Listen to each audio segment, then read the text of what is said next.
Seth Rollins is back. Drew McIntyre is out. ஆமாங்க guys, இன்றைக்கி ரா வந்து பார்த்தீங்கன்னா ரொம்ப நாள் கழிச்சு ரொம்ப சுவாரஸ்யமான எபிசோடுன்னே சொல்லலாம். கிளாஸ் ஆஃப் தி கேசல் வந்து கொஞ்சம் டிசப்பாயிண்டிங்காக இருந்தாலுமே அதை ஃபாலோ பண்ணுற மாதிரி அதை ஓவர்டேக் பண்ணுற மாதிரி சூப்பரான ரா கொடுத்துருக்காங்க இன்றைக்கின்னு சொல்லலாம். ஸோ ஷோ ஸ்டார்டிங் தான் பார்த்தீங்கன்னா நம்ம மண்டே நைட் ராலன்ஸ், நம்ம செட் ராலன்ஸ் திரும்பி ரிட்டன் ஆகிறாரு. யாரும் எதிர்பார்க்காத ஒரு ரிட்டன். ஸோ அவர் வராரு, அவர் வந்து ஆடியன்ஸை எல்லாம் பார்த்துட்டு அப்படி நிற்கிறாரு. அந்த ஆடியன்ஸ்லாம் அவர் அந்த எனர்ஜியை கொடுக்குறாங்க செட் ராலன்ஸுக்கு. அதை ஃபீல் பண்ணிகிட்டு இருக்கும்போது பார்த்தீங்கன்னா டேமியன் அவர் வந்து சொல்கிறார், செட் ராலன்ஸ் வந்து அப்படியே இது மிஸ் பண்ணேன், நான் வந்து இங்கே திரும்பி வந்திருக்கிறது பார்த்தீங்கன்னா இந்த உலகத்துக்கு திரும்பி நான் கிரேட்டஸ்ட் ஆஃப் ஆல் டைம்ங்கிறத நிரூபிக்க தான் அப்படின்னு சொல்கிறாரு. சொன்ன மட்டும் இல்லாமல் எனக்கு மணி இந்த பேங்கை பற்றி சொல்கிறாரு. அப்புறம் மணி இந்த பேங்க்கில் எப்படி நான் முன்னாடி ஜெயிச்சிருக்கேன், அந்த ஏணி ஏறுறதெல்லாம் எனக்கு புதுசு கிடையாது சொல்லும்போது பார்த்தீங்கன்னா நம்ம டேமியன் ப்ரீஸ்ட் வந்துடுறாரு. ஸோ நம்ம வேர்ல்டு சாம்பியன் ப்ரீஸ்ட் வந்ததுக்கப்புறம் பார்த்தீங்கன்னா ராலன்ஸை வந்தது வந்து எனக்கு ரொம்ப சந்தோஷம் அப்படிங்கிறாரு. அது ஒரு சர்க்காஸ்டிக்காக சொல்லிவிட்டு அவர் சொல்கிறாரு, இது மாதிரி இவர் டேமியன் போய் சொல்கிறாரு, நீ வந்து மண்டே நைட் ரா கிடையாது, மண்டே நைட் ராலன்ஸ் கிடையாது, இது வந்து இது மட்டும் ஜட்மெண்ட்டே தான் நடந்துகிட்டு இருக்கு எல்லாத்தையும் அப்படிங்கிறாரு. அது சொன்ன செட்ராலன்ஸ் சொல்கிறாரு, உன்னை பார்க்கும்போது நான் டிவியே ஆஃப் பண்ணிடுவேன்டா, ஒன்றும் புரிய மாட்டேங்குது என்ன சொல்கிறேன்னு அப்படின்னு சொல்கிறாரு. ஸோ அதுக்கப்புறம் செட்ராலன்ஸ் சொல்கிறாரு, இங்கே பாரு, இது மாதிரி ஒன்றெல்லாம் டீல் பண்ணுறதுக்கு நேரம் இல்லை, நான் இந்த வேர்ல்டு சாம்பியன் வந்து நான் இந்த வேர்ல்டு சாம்பியன்ஷிப்பை வந்து கேஷ் பண்ணதை வந்து நான் இருந்திருந்தால் நீ ஜெயிச்சிருக்க மாட்டேங்கிறாரு. அப்போது டேமியன் சொல்கிறாரு, நானும் உன் மேலே தான் கேஷ் பண்ணணுன்னு தான் இருந்தேன், ஆனால் உன் நேரத்தை நீ தோத்துட்ட அப்படிங்கிறாரு. அப்புறம் சொல்கிறாரு, நீ வந்து மணி இந்த பேங்கில் உனக்கு தேவை கிடையாது, நீலாம் ஒரு பேப்பர் வியூவில் வந்து சாம்பியன்ஷிப்பை விளாட வேண்டிய ஆள், சரி வரியா மோதி பார்ப்போங்கிறாரு. செட்ராலன்ஸ் வந்து அப்புறம் வந்து யோசிச்சுட்டு இருக்கும்போது சொல்கிறாரு, இது ஒத்துக்கிறியா இல்லையாங்கிறப்போ செட்ராலன்ஸ் கடைசியில் பார்த்தீங்கன்னா ஒத்துக்கிறாரு. ஸோ இது மூலிமா அஃபிஷியலாக மணி இந்த பேங்க்கில் வந்து பார்த்தீங்கன்னா Damian Priest vs Seth Rollins for the world weight சாம்பியன்ஷிப்ங்கிறத அஃபிஷியலாக அனௌன்ஸ் பண்ணுறாங்க இன்றைக்கி. ஸோ அந்த செக்மெண்ட் போனதுக்கப்புறம் பார்த்தீங்கன்னா ஒரு 3-4 செக்மெண்ட் கழிச்சு நம்ம சாட் கேபிள் மேட்ச் முடிஞ்சதுக்கப்புறம் ட்ரூ மேக்கண்டர் வராரு. ஸோ ட்ரூ மேக்கண்டர் வந்து அவர் முகமே ரொம்ப சொங்கி போயிருக்கு, நாயந்தான்.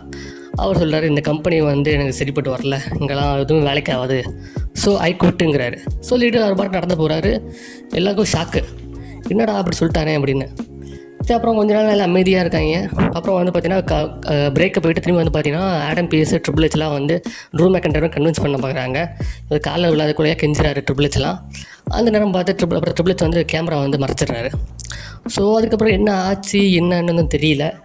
ஸோ வந்து இப்போ ட்ரூ மேக்கண்டர் கிட்ட ட்ரிபிள் ஹெச் பேசி கன்வின்ஸ் பண்ணிட்டாரா, அது என்ன கதைங்கிறது இன்னும் நமக்கு ஃபுல்லாகவே தெரியல. ஸோ அந்த கிளாரிட்டி வந்து இன்னும் நம்ம பார்க்க வேண்டியதாக இருக்குது. ஸோ இந்த 2 செக்மெண்ட்டுக்கு அப்புறம் பார்த்திங்கன்னா ஷோவோட ஃபினிஷிங். ஸோ ஷோவோட ஃபினிஷிங் பார்த்திங்கன்னா நம்ம மணி இந்த பேங்க் குவாலிஃபயர் மேட்ச்சில் வந்து ஜெயிச்சு ஜெயிச்சிடறாரு. ஜெயிச்சதுக்கப்புறம் பார்த்திங்கன்னா அவர் போனதுக்கப்புறம் நம்ம அங்குள்ள ஓடிக்கிற டீசர் இருக்குல்ல, அவங்க இது மியூசிக் பிரேவ் ஒயிட்டோட மியூசிக் வருது. அதே மாதிரி பிரேவ் ஒயிட் எக்ஸ்ட்ரீம் ரூல்ஸில் வந்தார் தெரியுமா, அதே மாதிரி ஒரு என்ட்ரி. ஸோ அங்கிள் ஓடி வரப்போறாருன்னு தெரியுது. பஸ்ஸில் பார்த்தா நெக்கி கிராஸ் வராங்க. நெக்கி கிராஸ் தான் பார்த்தீங்கன்னா சிஸ்டர் ஆபிகேலா இருக்காங்க. ஸோ அவங்க வந்து பார்த்திங்கன்னா நமக்கு ஆல்ரெடி தெரியும் இந்த ஒயிட் ஃபேமிலி வந்து ஜோ கேசி, எரிக் ரோவன்லாம் இருக்காங்கன்னு. ஸோ அவங்களாம் வராங்க. வந்து நெக்கி கிராஸ் ஃபஸ்ட்டு வந்துட்டு பார்த்திங்கன்னா நம்ம பிரேவ் ஒயிட்டோட லேம்ப் அதுக்கிட்ட வந்து நிற்கிறாரு டார்ச்சுக்கிட்ட. அதுக்கப்புறம் பார்த்திங்கன்னா கொஞ்சம் பேக் ஸ்டேஜ்லாம் காமிக்கிறாங்க. பார்த்திங்கன்னா நம்ம ஒவ்வொரு கேரக்டராக இன்ட்ரடியூஸ் பண்ணுறாங்க நமக்கு. ஸோ இது பண்ணதுக்கப்புறம் பார்த்திங்கன்னா கடைசியில் நம்ம அங்கே பார்த்திங்கன்னா எல்லாம் அந்த கொரில்லான்னு சொல்லுவாங்கள்ல, இந்த ப்ரொடக்ஷன் நடக்கிற ஏரியாவில் பார்த்திங்கன்னா எல்லாமே அடித்து போட்டு எல்லாம் நொறுக்கி வச்சுருக்காங்க. சாட் கேபிள் மண்டையிலலாம் ரத்தம் ஊற்றுது.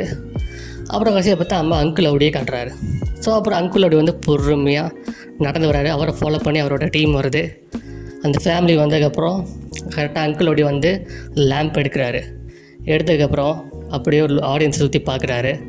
அதுவும் அவர் அண்ணன் பிரேவ் ஒயிட் ஸ்டைலில் வந்து பார்த்திங்கன்னா அதே ஸ்டைலில் லேம்பை காமிச்சு பியர் இயர் அப்படின்னு சொல்லிட்டு ராவோட ஷோவை முடிக்கிறாங்க.